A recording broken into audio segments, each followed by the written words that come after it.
Hello दोस्तों, कैसे हैं आप लोग। आप देख रहे हैं कोसी की आस। और एक बार फिर से हम लोग आए हैं सीएजी के डिपार्टमेंटल एग्जामिनेशन जो होता है कंटिन्यूइंग प्रोफेशनल डेवलपमेंट सीपीडी 2 के C3 पेपर पब्लिक फाइनेंस के ऑब्जेक्टिव के साथ।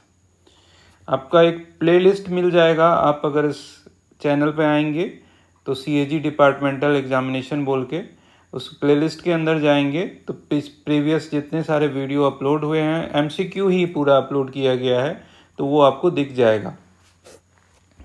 इस जो सेट है जिसमें 266 क्वेश्चंस हैं टोटल, उसमें से हमने 200 क्वेश्चन लास्ट 2 वीडियो में हमने कवर किया है। आज 201 से हम लोग स्टार्ट करेंगे। ठीक है, तो आइए चलते हैं।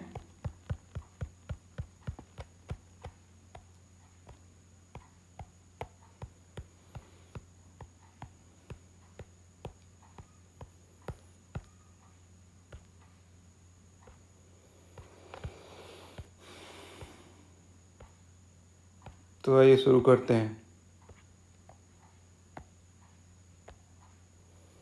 कहते हैं which of the following taxes is the most likely to be regressive. Tax जो है वो रिग्रेसिव, मोस्ट लाइकली रिग्रेसिव जो है वो कौन सा है। तो कहता है कि एक्साइज ड्यूटी ऑन कैरोसिन।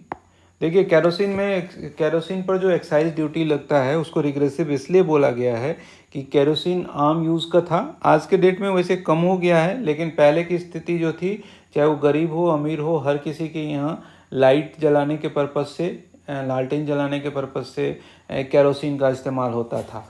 तो अब क्या हुआ कि उस पर जो एक्साइज ड्यूटी लगी, वो एक्साइज ड्यूटी जो अमीर आदमी भी है वो भी वैसा ही पे कर रहा है और गरीब आदमी भी वैसा ही पे कर रहा है, मतलब सेम टाइप का एक्साइज ड्यूटी। तो इस पर्पज से एक्साइज ड्यूटी ऑन कैरोसिन जो है वो रिग्रेसिव टैक्स माना जाता था।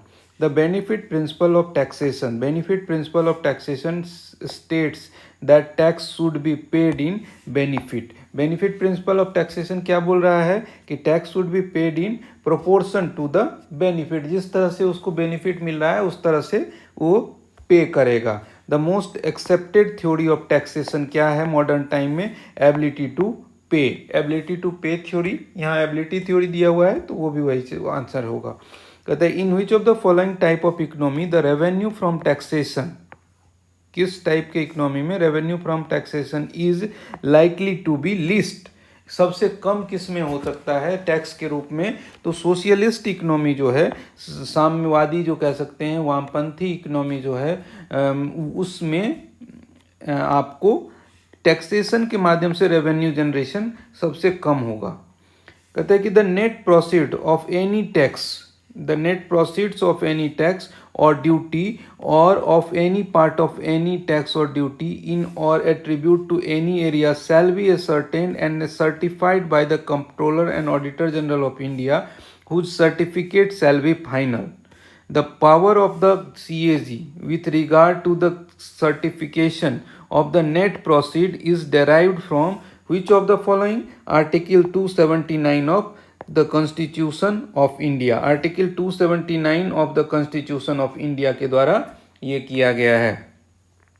The Indian government accounting standard, the Indian government accounting standard are formulated and recommended by, the Indian government accounting standard are formulated and recommended by government accounting standard advisory board के द्वारा किया जाता है। Indian government accounting standard जो है वो किसके द्वारा फॉर्मुलेटेड और रिकमेंडेड किया जाता है? Government accounting standard advisory board के द्वारा। कहता है कि विच of the following is not a type of economic system followed by the countries. ये है मैक्रो इकोनॉमिक। कहते हैं कि विच of the following is not a type of economic system followed by the countries. Macro economic जो है वो country के द्वारा फॉलो नहीं किया जाता है। कहते हैं which of the following,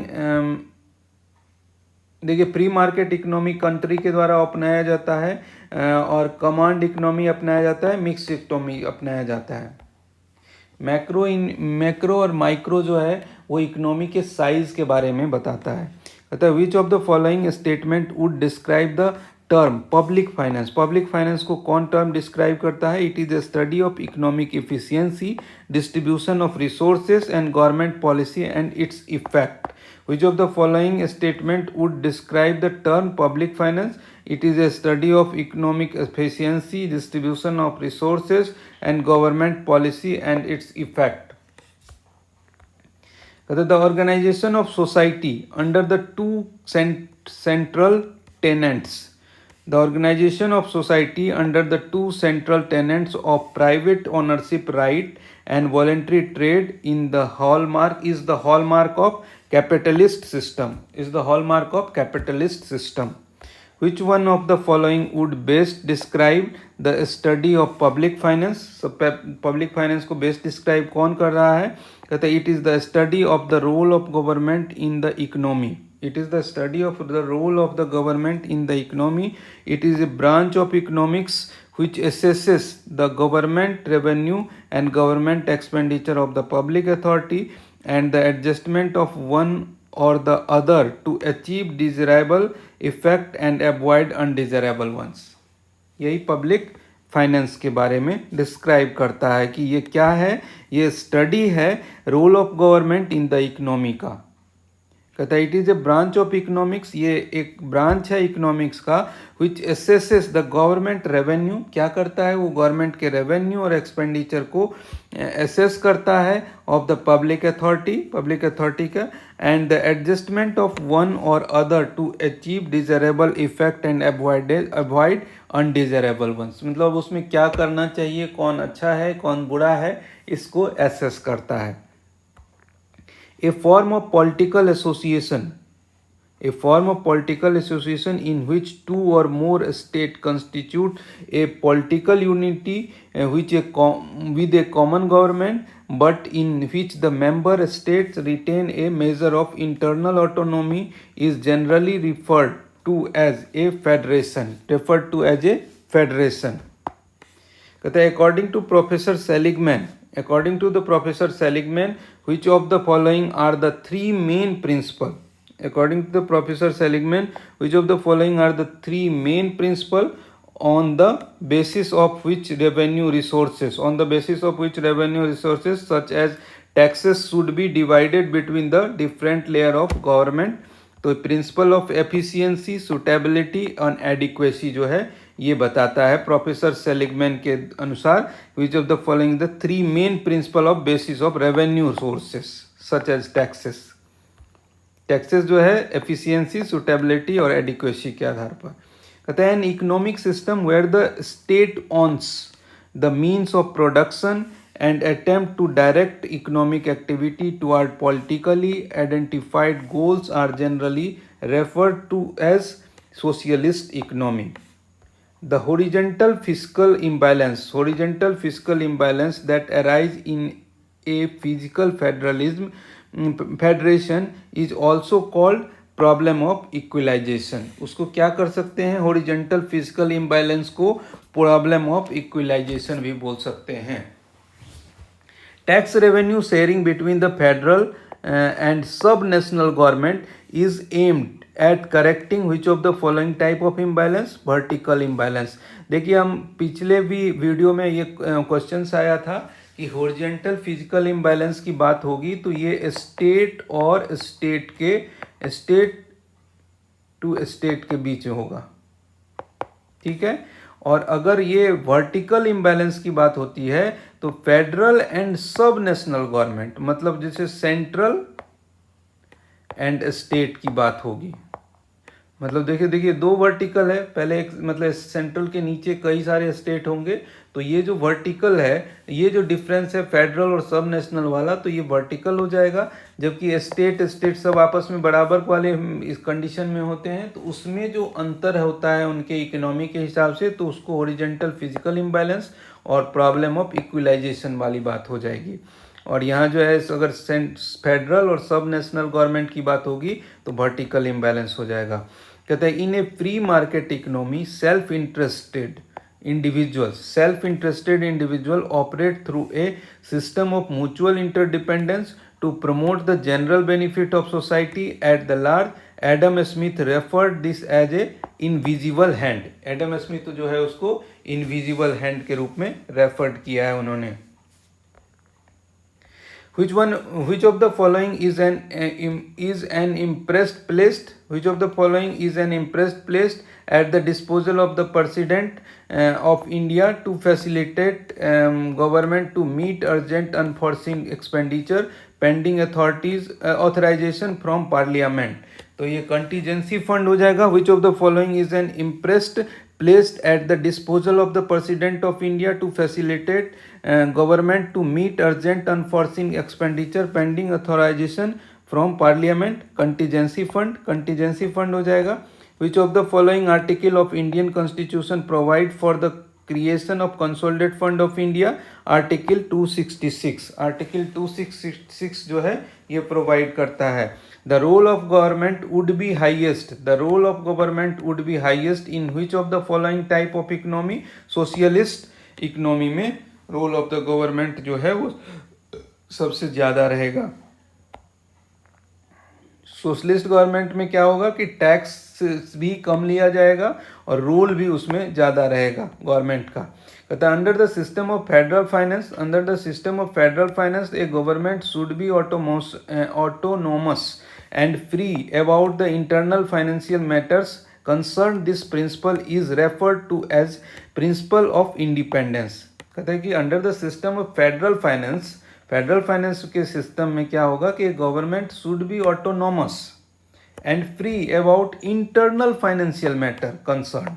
this principle is referred to as a principle of independence. कहते हैं taxes are levied to provide general benefit to the people. Taxes are levied to provide general benefit to the people. कहते हैं in a freedom, in a federation, differences exist in the per capita distribution of income and wealth and the volume of trade among different states. Such an imbalance existing among different subnational government are referred to as a horizontal. Subnational government जो है different सब national government के बीच का जो बात है तो horizontal imbalance हो जाएगा, मतलब आपस में ही स्टेट की बात हो गई। A country repayment obligation of principal and interest for a particular year और इट्स एक्सटर्नल डेब्ट as a percentage of its export of goods and services its current receipt in the year is generally referred to as a debt service ratio. Debt service ratio. Compulsory loan are superior. Compulsory loan are superior to voluntary public borrowing. Compulsory loans are superior to voluntary public borrowing in which of the following context? In the context of an inflationary situation. In the context of an inflationary situation. Which of the following scheme provide the compulsory deposit by certain class of taxpayer? कहता है compulsory deposit scheme act 1974 और प्रधानमंत्री गरीब कल्याण deposit scheme 2016 जो है ये दोनों compulsory deposit scheme deposit by certain class of tax payer. कहते हैं expenditure incurred by the government on building durable assets. कहते हैं कि सरकार के द्वारा जो एक्सपेंडिचर इनकर्ड किया रहा है building durable assets like highway multipurpose dams irrigation project are in the nature of capital expenditure हो जाएगा। Which of the following describe the situation where revenue and expenditure are equal during the given period. Balance budget में हो जाएगा कि revenue और expenditure जो है दोनों बराबर हो जाएगा। During the process of economic development the share of public expenditure to the gross domestic product share of public expenditure to gross domestic product tend to expand. This is called Wagner's law. Wagner's law क्या बोला था कि मतलब public expenditure to gross domestic product tend to expand बढ़ाया जाना चाहिए। Wagner's का law था ये। कहते हैं कि old age pension national old age pension scheme interest payment subsidies unemployment allowances welfare benefit to the weaker sections, etc. By incurring such expenditure, the government does not get anything in return, but it adds the welfare of the people, especially belong to the weaker section of the society. Such expenditure basically result in redistribution of money income within the society. इसको क्या बोल सकते हैं? Transfer expenditure बोल सकते हैं, transfer expenditure बोल सकते हैं कि सीधा उनके खाते में भेजा गया। With increase in urbanization and industrialization, the role of government started increasing. A heterodox macroeconomic theory developed by Abba Lerner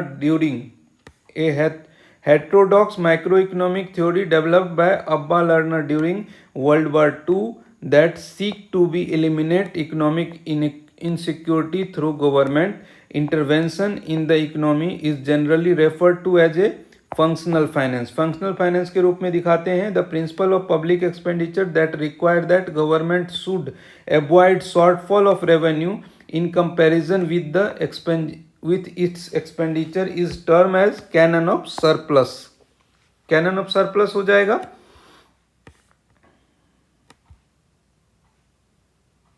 principal of public expenditure that required that government should avoid shortfall, उसको avoid करना चाहिए shortfall of revenue in comparison of expenditure is term as canon of surplus. The ratio of change in the national income in relation to the change in government spending, that cause is referred to as a fiscal multiplier कहलाएगा वो। The canon of neutrality in public expenditure refer to which one of the following? The principle of public expenditure which required that public expenditure should have no adverse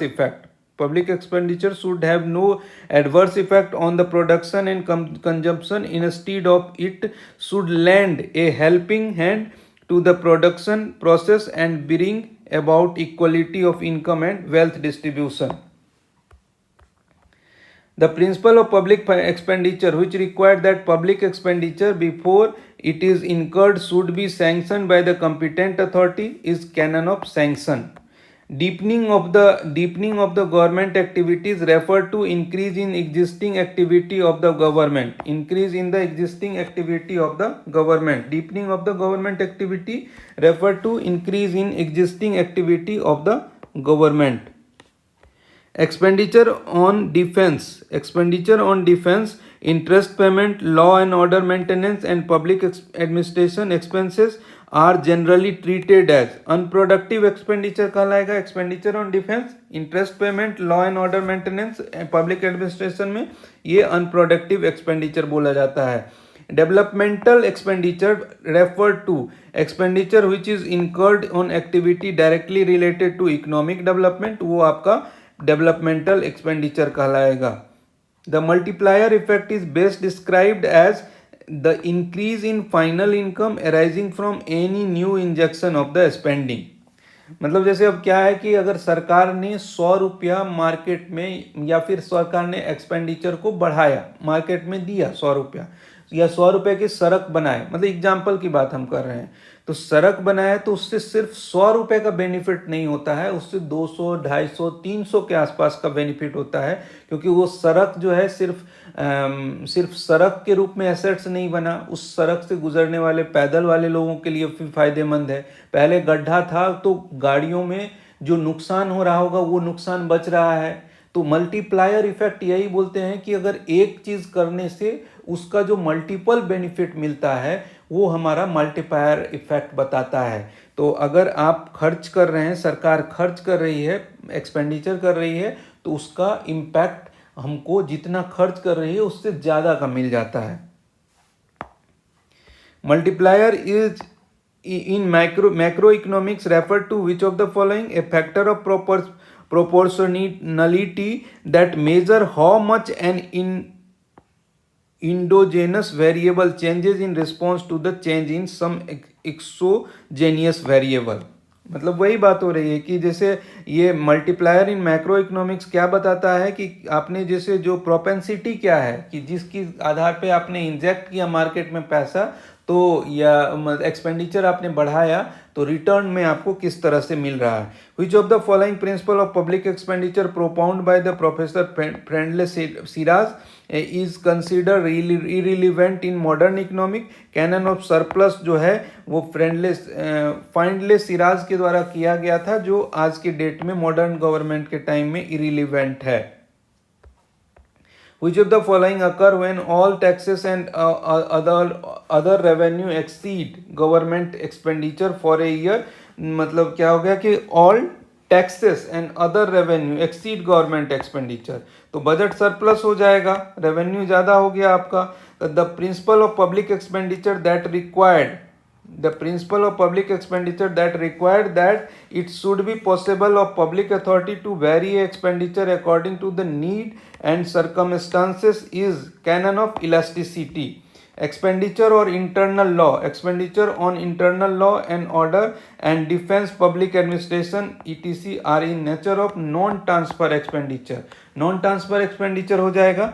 Audit of the account of Insurance Regulatory and Development Authority of India is responsibility of the audit of the accounts of the Insurance Regulatory and Development Authority of India is the responsibility of the Comptroller and Auditor General of India. Accounting to the Securities and Exchange Board of India Act 1992, the head of the Security and Exchange Board of India shall be located at, कहाँ है, मुंबई में है security and exchange board of India का मुख्यालय। और कब गठन हुआ था, 1992 में, सेबी का। The forward market commissions, the forward markets commission FMC merged with which of the following regulatory body? Security and exchange board of India में FMC जो है वो मर्ज हो गया forward market commission. Forward market commission जो है FMC किसमें merge हो गया, security and exchange board of India, SEBI में। ठीक है, कहते हैं according to the pension fund regulatory and development authority act, the head of the pension fund regulatory development authority shall be located eight national capital region. NCR में, मतलब जो NCR जो दिल्ली में है, राष्ट्रीय राजधानी क्षेत्र, उसी में pension fund regulatory and development authority located है। कहते हैं according to the security and exchange board of India act 1992, chairman of SEBI would be appointed by, central government के द्वारा सेबी का चेयरमैन अपॉइंट किया जाता है। According to the insurance regulatory and development authority of India act 1999, the head of the insurance regulatory and development authority shall be located at, NCR में है। The head of the office of the authority shall be at such place as the central government में decide from time to time, लेकिन अभी NCR में है। Security and exchange board of India SEBI was establish under 1990, security and exchange board of India act 1994 के द्वारा जो है वो एस्टेब्लिश किया गया है। The food safety and standard authority of India, food safety and standard authority of FSSAI जो है, FSSAI food safety and standard authority of India was establish under which of the following act? ये हुआ है food safety and standard act जो है 2006 के द्वारा हुआ है। The chairperson of the pension fund regulatory and development authority is appointed bye, pension fund का भी वो सेंट्रल गवर्नमेंट के ही द्वारा अपॉइंट किया जाता है। According to the IRDA act, the chairperson of insurance regulatory authority of India is appointed by central government. The regulatory body establish under the act of parliament and assigned with the function of to protect the interest of policy holder, to regulate, promote and ensure orderly growth of the insurance industry is called Insurance Regulatory and Development Authority. The central office of the Reserve Bank is located in which of the following cities in India? Mumbai में है RBI का जो मुख्यालय है। Pension fund regulatory and development authority establish हुआ है, कब हुआ है? 2013 में, 2013 में एस्टेब्लिश हुआ है। The regulatory body established under the act of parliament to provide for establishment of authority to promote old age income security by establishing, developing and regulating pension fund and to protect the interest of subscribers to a scheme of the pension fund is called the Pension Fund Regulatory and Development Authority. The regulatory body established under the Act of Parliament and assigned with the function to regulate the issue of bank notes and keeping of reserve with the view to securing monetary stability in India and generally to operate the currency and credit system of the country and to its advantage, to have a modern monetary policy framework to meet the challenge of increasingly complex economy, to maintain price stability while keeping in mind the objective of growth. Reserve Bank of India. A public authority or government agency responsible for exercising autonomous authority over some area of the human activity in a supervisory capacity is generally referred to as a regulatory body. उसको क्या कहते हैं? Regulatory body बोलते हैं. Forward market commission जो सेबी में मर्ज हो गया was establish under which of the following act of the parliament 1952 के द्वारा रेगुलेशन. ये एफएमसी वाला जो था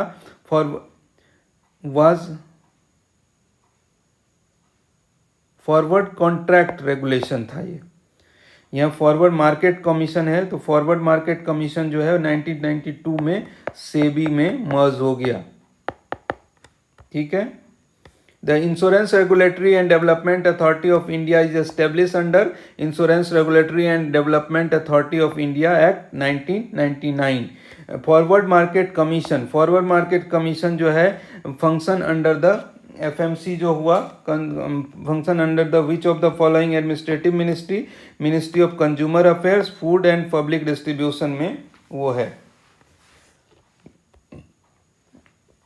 Audit of the account of the Pension Fund Regulatory and Development Authority is responsibility by Comptroller and Auditor General of India. The regulatory body established under the Act of Parliament to protect the interest of investors in securities and promote the development of and to regulate the security market. Security Exchange Board of India है.